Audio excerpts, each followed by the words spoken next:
তন্ত্রের ঘরে সকল বন্ধুকে অসংখ্য ধন্যবাদ। আশা করি আপনারা সকলেই ভালো আছেন এবং সুস্থ আছেন। আজকে যে টপিকটা নিয়ে এসেছি, টপিকটা হলো কুমার ও কুমারী ছেলে মেয়েদের বশীকরণ।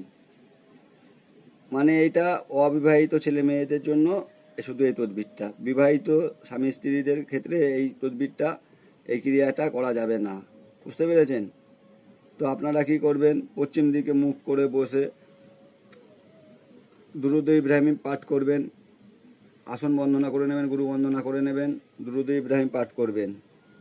করার পরে এই তদবিরটা যেমন আছে জাফরান কালি দ্বারা ভোজপত্রের উপর অঙ্কন করবেন, আর নিচে লিখবেন এই আয়াতের মক্কেল ও সেবকগণ, আপনারা আল্লাহর ইচ্ছাতে আমার পছন্দের ব্যক্তি অমুকের বেটি অমুক বা অমুকের বেটা অমুককে আমার মহব্বতে দিবানা করে, পাগলপাড়া করে, আকৃষ্ট করে আমার কাছে নিয়ে এসে হাজির করুন।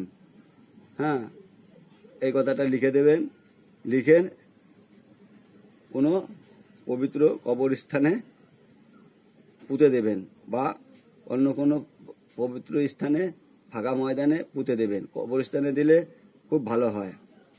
তো খুবই ভক্তি শ্রদ্ধার সহিত কাজটা করবেন।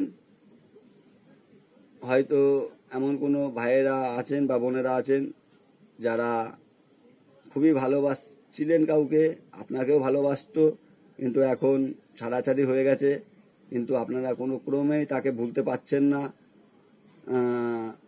তাকে জীবনসাথী হিসাবে বিবাহ করতে চান।